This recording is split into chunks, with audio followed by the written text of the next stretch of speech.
आए हैं तो हम उनके बारे में सोचते हैं, दूसरे भी सोचते हैं, हम भी सोचते हैं। समाप्त कीजिएगा। हम पार्लियामेंट के बाहर बोलेंगे।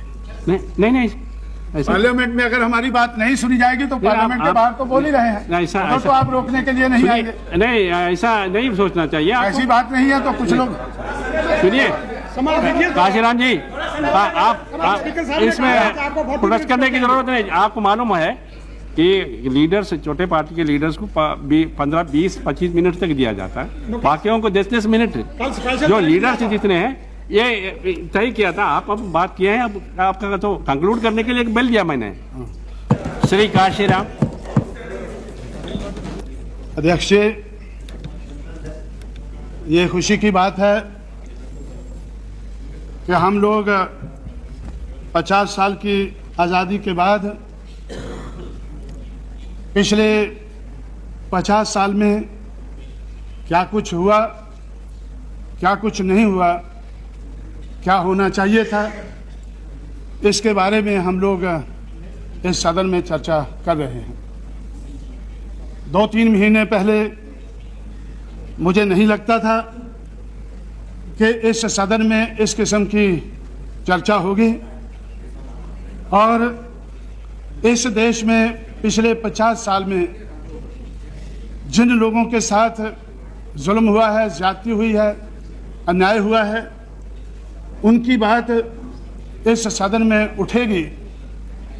इसलिए मैंने 15 अगस्त से अपनी पार्टी की तरफ से प्रोग्राम बनाया था कि अगर इस सदन में चर्चा नहीं होती है या इस देश के हुक्मरान इस किस्म की चर्चा नहीं करना चाहते हैं तो पिछले 50 साल में जिनका नुकसान हुआ है उनको इसके बारे में सोच विचार करना चाहिए।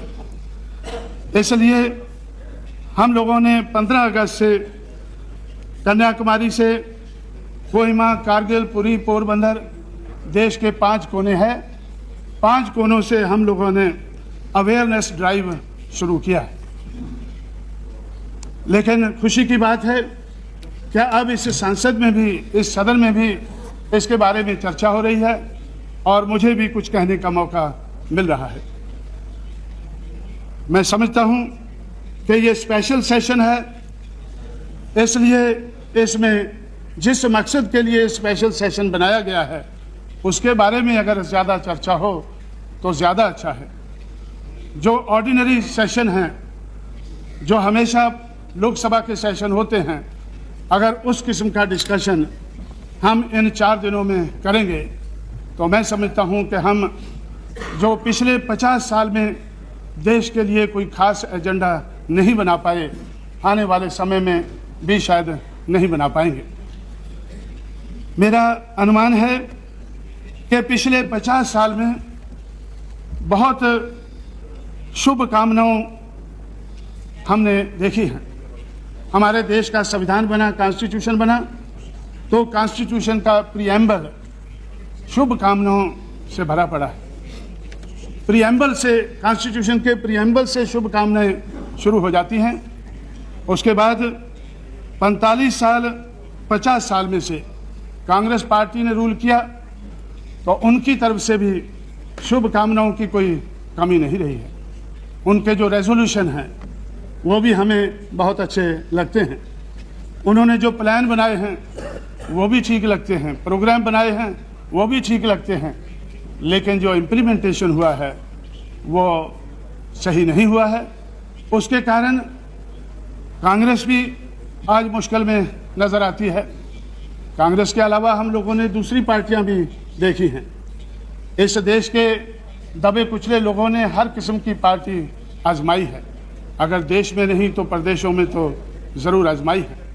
उस आजमाइश के आधार पर हम लोग ये कह सकते हैं कि हर पार्टी की तरफ से शुभ कामनाएं तो बहुत हुई हैं, रेजोल्यूशन भी अच्छे पास हुए हैं और हर पार्टी की तरफ से बातें भी अच्छी हुई हैं, लेकिन काम जो होना चाहिए था वो नहीं हुआ है। इसका क्या कारण है? इसका कारण अगर हम ढूंढें तो मैं समझता हूं कि अगर पिछले 50 साल में हमने इसका कारण ढूंढा होता तो शायद हमें कोई हल मिल गया होता, लेकिन हल ढूंढे बगैर ही हम आगे बढ़ते गए हैं। और मेरा ऐसा ख्याल है कि पिछले 50 साल में हमारे देश में अंग्रेज़ों के राज में जो कल्चरल रिवोल्ट देश के कोने कोने में उभर रहा था, इस देश की समाज व्यवस्था, अर्थव्यवस्था के बारे में जो रिवोल्ट देश के कोने कोने में हमें नज़र आ रहा था, तो उस रिवोल्ट के बारे में हमने नहीं सोचा, उसके ऊपर हमने गौर नहीं किया। उसके ऊपर गौर करने की बजाय उसको दबाने की कोशिश की गई। पिछले 50 साल में उस कल्चरल रिवोल्ट को दबाने की कोशिश की गई और आज हम उसका नतीजा भुगत रहे हैं। आज हमारे सामने उसका नतीजा है। महाराष्ट्र में 1848 से कल्चरल रिवोल्ट शुरू हुआ, 1956 तक 108 साल लगातार ये कल्चरल रिवोल्ट चलता रहा। 1848 से 1891 तक महात्मा ज्योतिराव फुले की देखरेख में, 1892 से 1922 तक छत्रपति शाहू महाराज की देखरेख में, 1922 से 1956 तक बाबा साहब अम्बेडकर की देखरेख में ये रिवोल्ट, ये विद्रोह, ये रिवोल्ट की भावना हमें महाराष्ट्र में नज़र आई। और मैं समझता हूँ कि अगर हमने उसका नोट लिया होता तो हम नोट लेकर कोई हल ढूंढ सकते थे।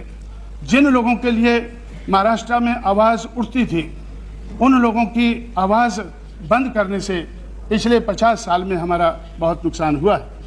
इसी तरह से हम दक्षिण भारत में देखते हैं कि पेरियार रामास्वामी नायकर ने जो 1924 में कांग्रेस के तमिलनाडु के अध्यक्ष थे, जब उन्होंने वैकम सत्याग्रह में हिस्सा लेने का फैसला किया तो गांधी जी ने उनसे कहा, उनको सलाह दी कि ये कांग्रेस का एजेंडा नहीं है।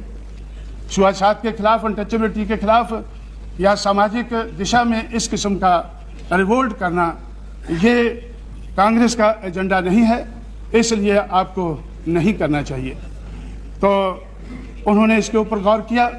कांग्रेस छोड़कर उन्होंने सेल्फ रिस्पेक्ट मूवमेंट शुरू की। 1925 में सेल्फ रिस्पेक्ट मूवमेंट शुरू की और वो सेल्फ रिस्पेक्ट मूवमेंट के कारण कांग्रेस आज तमिलनाडु में भी आज पीछे जा रही है। और इसी तरह से हम बंगाल में देखते हैं कि पिछले 17-18 साल से कम्युनिस्टों का राज है, उससे पहले 20 साल से राज है और उससे पहले कांग्रेस का उधर राज रहा है। लेकिन बंगाल में भी जो 19वीं सेंचुरी में चंडालों का रिवोल्ट था, उसका नोट अंग्रेज़ों ने लिया, लेकिन हमारी सरकार ने नहीं लिया है। पिछले 50 साल से उसका नोट हमारी सरकार ने नहीं लिया है। जो चंडाल, वो उनके साथ जो अन्याय होता था, उनके साथ जो मुश्किलें थी उनके बारे में वो अंग्रेज़ों के सामने रखते थे। अंग्रेज़ उनका कुछ ना कुछ हल ढूंढते थे। और जो 1891 तक सेंसस में चंडाल का नाम हमें नज़र आता है, उन्होंने अंग्रेज़ों से रिक्वेस्ट किया कि चंडाल का नाम हमसे हटाया जाए, हमें नमः शूद्रा करके लिखा जाए। अंग्रेज़ों ने उनकी बात मानी और 1901 से चंडाल की बजाय नमः शूद्रा उनका नाम आज हम जानते हैं। और उसके बाद 1946 तक उन नमः शूद्रा लोगों की जो विद्रोह था, उनका जो रिवोल्ट था और इस देश की जो समाज व्यवस्था, अर्थव्यवस्था के खिलाफ जो विद्रोह था, तो 1946 तक हमें नज़र आता है। 1947 के बाद हमें नज़र नहीं आता है। इसी तरह से देश के कोने कोने में इस किस्म का रिवोल्ट 1947 तक हुआ, लेकिन 1947 के बाद वो रिवोल्ट हमें नज़र नहीं आया। वो बात कहने वाले लोग को डिस्करेज किया गया। बाबा साहब अम्बेडकर को चुनकर नहीं आना चाहिए, कॉन्स्टिट्यूएंट असेंबली में नहीं पहुंचना चाहिए, उसके लिए भी प्रबंध किया गया। तो बाबा साहब अम्बेडकर को बम्बे से जाकर और कलकत्ता क्रॉस करके जयसुर और खुलना से उनको चुनकर कॉन्स्टिट्यूएंट असेंबली में आना पड़ा। जयसुर और खुलना से जब चंडालों ने उनको चुनकर भेजा कॉन्स्टिट्यूएंट असेंबली में, तो भाई उसका जो प्लीज नमः शूद्रा अभी आज हम कहते हैं उनको, कोई बात नहीं, अगर चंडाल नहीं कहते हैं तो जो चंडालिका है, जो टैगोर ने चंडालिका लिखी है, उसको भी कंडेम करो। टैगोर की कहानी है चंडालिका, तो उससे हमें कुछ पता चलता है उस जमाने के इतिहास के बारे में। तो आज काशीराम जी, अगर आप इधर एड्रेस करके सब्जेक्ट में बोलिए, उनके देखे मत फिर यहाँ नहीं, मुझे तो उनका होगा। नोट लेना चाहिए। अगर उन लोगों ने नोट नहीं लिया है हमारा, तो हमें तो दूसरों का नोट लेना चाहिए। अगर हम कोई बुरी बात कह रहे हैं तो हमें नहीं कहना चाहिए। तो इसलिए तो मैं समझता हूं कि इस किस्म का जो विद्रोह है, इस किस्म का जो रिवोल्ट है, अगर हमने उसका नोट लिया होता तो हम उसके हल ढूंढ सकते थे, लेकिन हमने इस किस्म के हल ढूंढना जरूरी नहीं समझा। कब तक जरूरी नहीं समझा? जब तक किसी की कुर्सी हिलने नहीं लगी।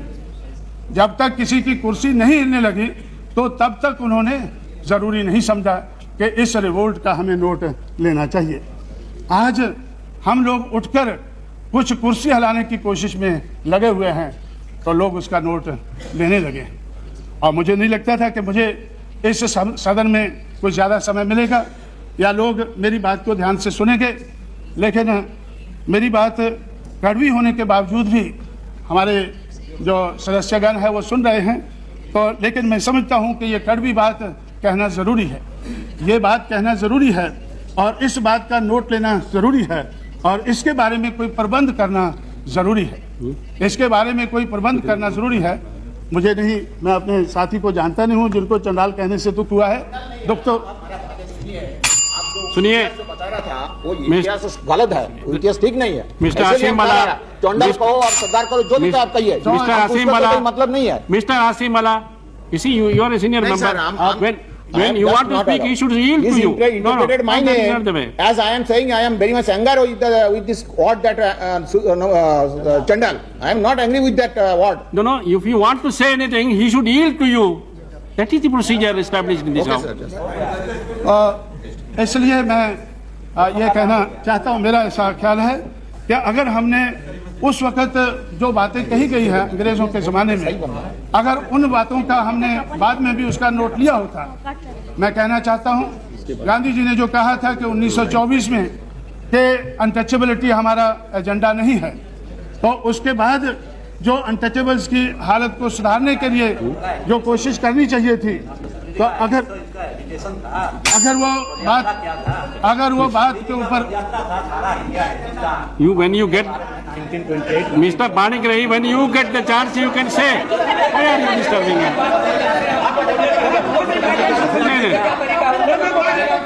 No, that is not. जवाब दे दीजिएगा। No, please don't. May I request all of you? You see, you should have tolerance. आज No, you are not. Gandhi ji का अपना एजुकेशन था। नहीं, you see, क्या बात है? you can't. बोलो ना, जितना time You can't interrupt Mr. Panigrahi. I am prepared to read, I am prepared to hear. What is there? But ये जो बात है, discussion है, conduct होता है। Please, please continue. हिंदुस्तान पदयात्रा किया था पूरी से शुरू करके, ये क्या बात है? बंगाल से Please. बंगाल से Now you conclude, Mr. 8 सीटें रिजर्व हैं शेड्यूल कास्ट के लिए। बंगाल से 8 सीटें रिजर्व हैं शेड्यूल कास्ट के लिए। उन सीटों पर कोई दूसरा आदमी चुनकर नहीं आ सकता है, यह हम सब जानते हैं। लेकिन जब बंगाल के बारे में हम इधर सुनते हैं, या तो हमें चैटर्जी बोलते नजर आते हैं या फिर कोई और मुखर्जी हैं, अपनी ममता जी हैं, ये बोलती हैं, या फिर अभी ये साथी हैं मेरे खिलाफ भी बंगाल से हैं, तो हैं बंगाल से हैं, तो इनको हमें कभी ज़्यादा, जो 8 लोग जो शेड्यूल कास्ट के हैं, वो शेड्यूल कास्ट के बारे में बोलते हुए हमें कभी बंगाल से नजर नहीं आए हैं जी। चलो कोई बात नहीं है। तो आज मैंने हर रोज़ तो मैं पार्लियामेंट में नहीं आता हूँ, आज आए हैं तो आज वो बोलते हैं, लेकिन उनको अपने इतिहास के बारे में वो बोलते हैं, क्या बोलते हैं श्री कि काशीराम मुझे जी, अपने इतिहास के बारे काशीराम में जी, जानकारी नहीं है। अभी कंक्लूड। तो खैर मैं ये अपनी बात की तरफ आता हूँ कि अगर 1924 के बाद जो गांधी जी ने उस वक़्त कहा था कि ये हमारा एजेंडा नहीं है, अगर हम 1947 के बाद ये एजेंडा बनाया होता और 1947 से पहले 1932 में डॉक्टर अंबेडकर ने तो इन लोगों के लिए, शेड्यूल कास्ट शेड्यूल ट्राइब के लिए सेपरेट इलेक्टोरेट हासिल किया, लेकिन वो भी गांधी जी और कांग्रेस को मंजूर नहीं था, इस देश के लोगों को मंजूर नहीं था। नहीं तो डॉक्टर अंबेडकर का सोचना था कि जो लोग शेड्यूल कास्ट के वोटर से चुनकर आएंगे वो शेड्यूल कास्ट की बात पार्लियामेंट में रखेंगे, असेंबली में रखेंगे, अपने लोगों के हितों की रक्षा करेंगे। लेकिन जो दूसरों के वोट से चुनकर आएंगे तो वो अपने लोगों की बात नहीं रख सकेंगे। तो इस तरह से तो वो 1932 में जो हमें सेपरेट इलेक्टोरेट मिला था वो तो चला गया। 1942 में उन्होंने फिर अंग्रेज़ों से बात की। अंग्रेज़ जो 1942 तक देश का हुक्मरान था, उनसे उन्होंने कहा कि अगर आप हमें सेपरेट इलेक्टोरेट नहीं दिला सकते हैं, हमारे सही रिप्रेजेंटेटिव असेंबली पार्लियामेंट में नहीं भिजवा सकते हैं, तो हमें दूसरे लोग तो सेपरेट मुल्क मांगते हैं, लेकिन हमारे सेपरेट सेटलमेंट हो जाने चाहिए, क्योंकि सोशल के साथ साथ इकोनॉमिक इशू इससे जुड़ा हुआ है। तो इस देश में 1942 में अंग्रेज़ों ने उनकी बात मानी और ऐसे उन्होंने रजामंदी जाहिर की कि जो सेकेंड वर्ल्ड वार है वो ख़त्म होने के बाद हम ये सेपरेट सेटलमेंट का बारे में सोचेंगे और 20 साल के अंदर हम उन लोगों के सेपरेट सेटलमेंट बना देंगे जो लोग खेतों में खेती करके अनाज पैदा करते हैं लेकिन उनके पास खेत नहीं है। 1947 में जो लोग खेतों में खेती करके अनाज पैदा करते थे उनके पास खेत नहीं थे, और आज भी जो लोग खेतों में खेती करके अनाज पैदा करते हैं ऐसे बहुत से लोग हैं। 35% एग्रीकल्चर में काम करने वाले लोग हैं और 32% ऐसे हैं जिनके पास खेत बहुत कम है, मार्जिनल फार्मर हैं। तो ऐसे लगभग 2/3 जो खेतों में खेती करने वाले लोग हैं या तो वो लैंडलेस फार्मर हैं या मार्जिनल फार्मर हैं। तो इसके बारे में जो आवाज़ उठी थी, जो डॉक्टर अंबेडकर ने 1942 में अपना सुझाव पेश किया था कि इन लोगों के लिए सेपरेट सेटलमेंट होने चाहिए, सेपरेट मुल्क नहीं मांगा था, सेपरेट सेटलमेंट मांगा था, और पूरे देश के नक्शे के ऊपर 80 ऐसे स्पॉट उन्होंने बनाए थे कि यहाँ इनको सेटल किया जा सकता है। इस देश में खेतों की कमी नहीं है, जो लोग खेतों में खेती करके अनाज पैदा करते हैं नहीं है, लेकिन देश में बहुत ज़्यादा खेत पड़े हैं और आज भी जितने खेतों में खेती होती है, लेकिन खेती लायक इतनी ज़मीन हमारे देश में आज भी और पड़ी है, लेकिन वो ज़मीन उन लोगों को, वो खेत उनको नहीं दिए जाते हैं जो खेतों में खेती करके अनाज पैदा करते हैं। इसलिए वो लोग देहात छोड़कर शहरों की तरफ बढ़े। अगर उनको सेपरेट सेटलमेंट बना दिए गए होते, जो 80 सेपरेट सेटलमेंट डॉक्टर अम्बेडकर ने प्रपोज किए थे, अगर वो बन गए होते तो वो लोग शहरों की तरफ ना आते, वो खाली ज़मीन की तरफ चला जाते। जहाँ पर उनको सेटल किया जाता वहाँ वो खेतों में खेती करके अनाज पैदा करते। लेकिन जब उनको खेत नहीं मिले, जब 50 साल में उनको खेत नहीं मिले, लैंड टू द लैंडलेस की बात तो बहुत चली लेकिन उनको लैंड नहीं मिली, तो वो देहात छोड़कर शहरों की तरफ आ गए। आज 10-15 करोड़ लोग पिछले 50 साल में देहात छोड़कर शहरों में आ गए हैं। शहरों की समस्या हो गई है, झोंपड़ों की समस्या हो गई है, हाउसिंग की समस्या हो गई है। ये जो समस्या आज क्यों हुई है शहरों में, क्योंकि जो खेतों में खेती करने वाला किसान है उसको खेत नहीं मिले हैं। खेतों की आज भी कोई कमी नहीं है, खेतों की देश में आज भी कोई कमी नहीं है। हो सकता है बंगाल में कमी हो, पंजाब में हो या केरला में हो, इन 3 प्रदेशों को छोड़कर पूरे देश में खेतों की कोई कमी नहीं है और खेतों में खेती करके अनाज पैदा करने वाले किसानों की कोई कमी नहीं है, लेकिन हम उनका मिलाप आज तक नहीं करा पाए हैं। पिछले 50 साल में उनका हम मिलाप नहीं करा पाए हैं, इसलिए वो लोग देहात छोड़कर शहरों में आ गए हैं और शहरों की समस्या बन गई है। और शहरों की समस्या के बारे में तो फिर जो लोग शहरों में आए हैं तो हम उनके बारे में सोचते हैं, दूसरे भी सोचते हैं, हम भी सोचते हैं। समाप्त कीजिएगा। हम पार्लियामेंट के बाहर बोलेंगे। नहीं पार्लियामेंट में अगर हमारी बात नहीं सुनी जाएगी तो पार्लियामेंट के बाहर तो बोल ही रहे हैं, ऐसा तो आप रोकने के लिए नहीं आएंगे। नहीं, ऐसा नहीं सोचना चाहिए। ऐसी बात नहीं है तो कुछ लोग सुनिए। काशीराम जी, आप इसमें प्रोटेस्ट करने की जरूरत नहीं। आपको मालूम है कि लीडर्स, छोटे पार्टी के लीडर्स को 15, 20, 25 मिनट तक दिया जाता है, बाकियों को 10-10 मिनट। जो लीडर्स जितने हैं ये तय किया था, आप अब बात किए हैं, अब आपका तो कंक्लूड करने के लिए बेल दिया मैंने। नहीं, वो तो ठीक है, लेकिन अगर हमारी बात इस सदन में सुनी नहीं जाएगी तो हमने तो पहले ही प्रबंध बाहर किया हुआ है, पहले ही प्रबंध बाहर किया हुआ है हम इस सदन में प्रबंध कर कर ही पहुंचेंगे। हमें पूरा भरोसा है कि हम आने वाले समय में हम ज़्यादा मेंबर पार्लियामेंट लाने की कोशिश करेंगे, लेकर आएंगे तो फिर हमारी बात सुनी जाएगी। नहीं, अभी भी आपकी बात सुनी जा रही है। नहीं सुनी जा रही है, नहीं सुनी जा रही है, तो इसलिए मैं समझता हूँ, बोलिए ना आप तक। तो इसलिए तो मैं ऐसा समझता हूँ कि ये जो हम आने वाले समय में, आज हम किस लिए स्पेशल सेशन में आए हैं कि अगर हमने 50 साल में कुछ कमियां रही हैं, पिछले साल में हमें कुछ कमजोरियां नजर आती हैं, उनके बारे में गौर करके आने वाला एजेंडा हमें सही बनाना चाहिए।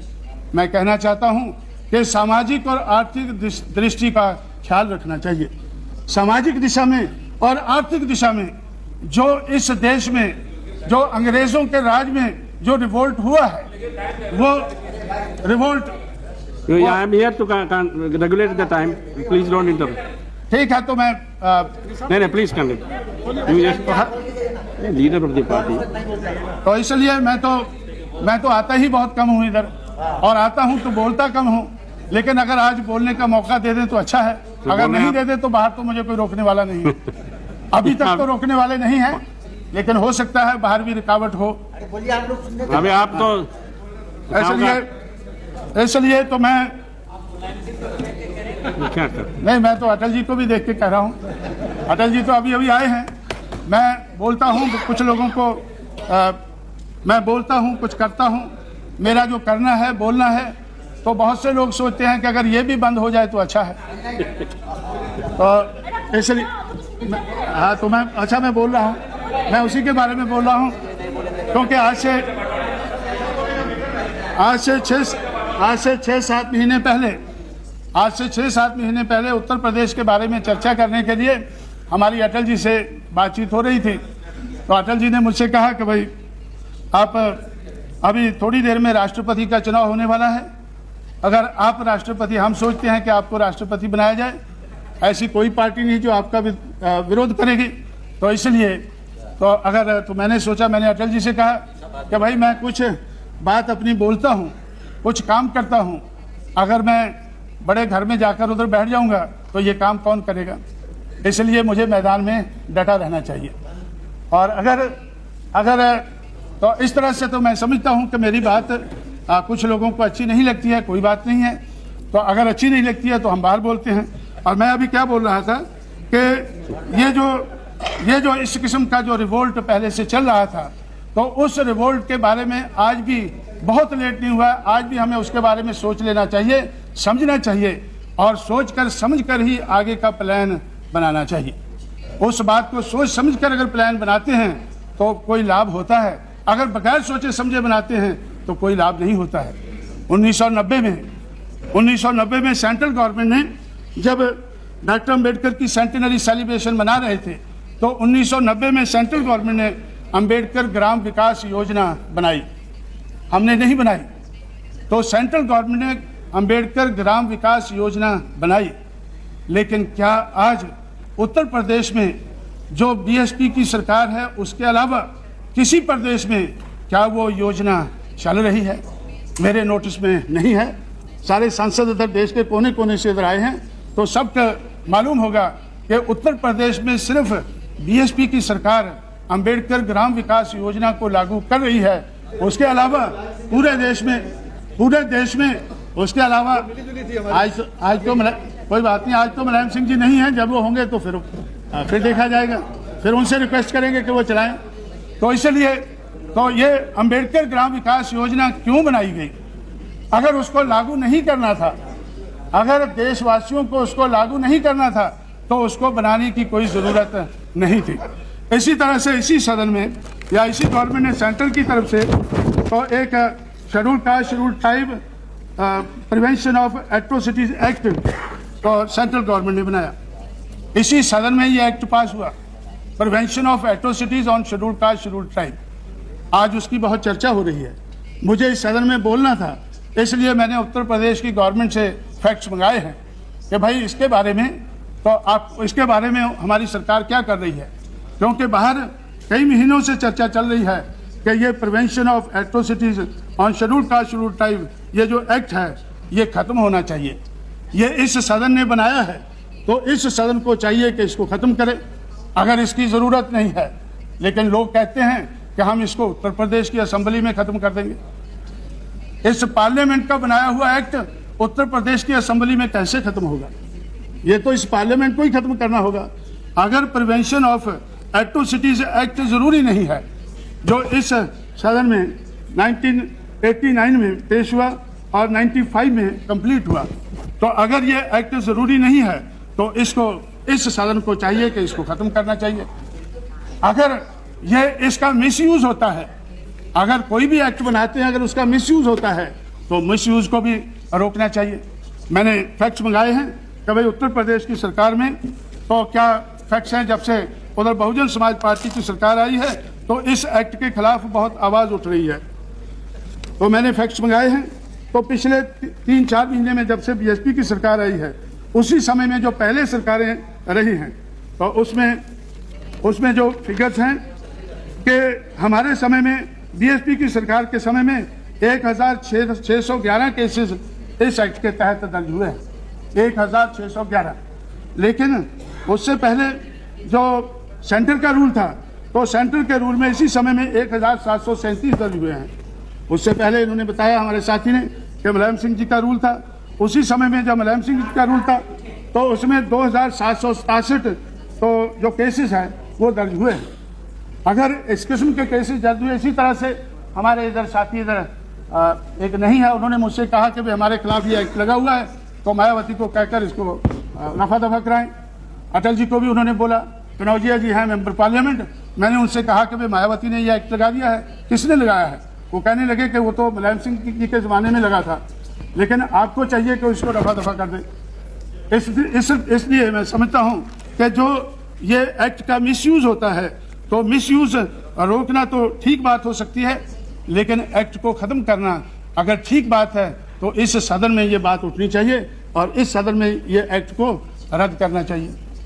लेकिन ये एक्ट सिर्फ उत्तर प्रदेश के लिए नहीं है, ये तो देश भर में जो एट्रोसिटीज़ होती हैं, शेड्यूल कास्ट शेड्यूल ट्राइब के ऊपर एट्रोसिटीज़ होती हैं, क्या उनको रोकना चाहिए या नहीं रोकना चाहिए? हर कोई कहता है रोकना चाहिए, लेकिन जब रोकने की बात आती है, रोकने की कोशिश होती है, तो लोग विरोध करते हैं, तो उसका विरोध होता है।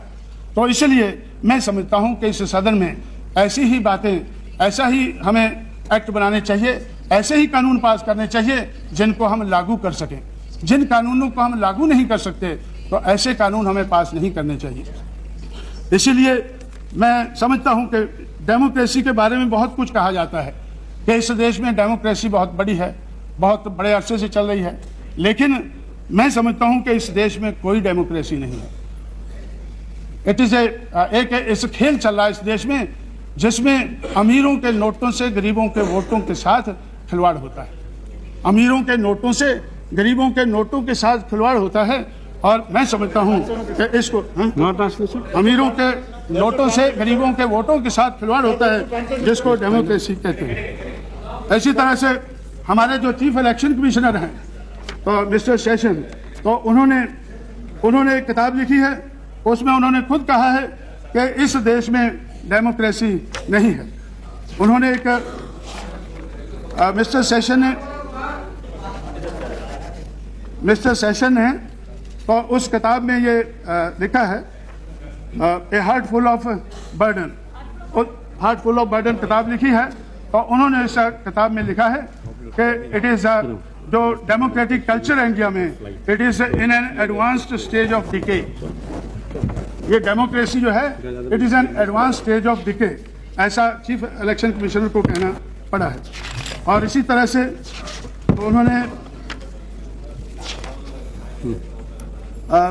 और 1951-52 में तो जब इस देश में डेमोक्रेटिक प्रोसेस चलने वाला था, तो बाबा साहब अम्बेडकर ने उसी वक्त कहा था कि भाई ये जो अगर अमीर के पैसों से अगर चुनाव लड़ा जाएगा तो फिर अमीरों की ही बात इस देश में चलेगी, पैसे वालों की ही बात चलेगी। और वही हम देख रहे हैं कि मनी माफिया और मीडिया का रोल बहुत बड़ा है। मनी माफिया और मीडिया का रोल इस देश की डेमोक्रेसी में बहुत बड़ा रहा। तो बाबा साहब ने उस वक्त, क्योंकि लोग महाभारत और रामायण के बारे में ज़्यादा जानते हैं, इसलिए उन्होंने कहा था कि I would like to refer to the Mahabharata during the battle between the Pandavas and the Kauravas, Bhishma and Drona were on the side of Kauravas.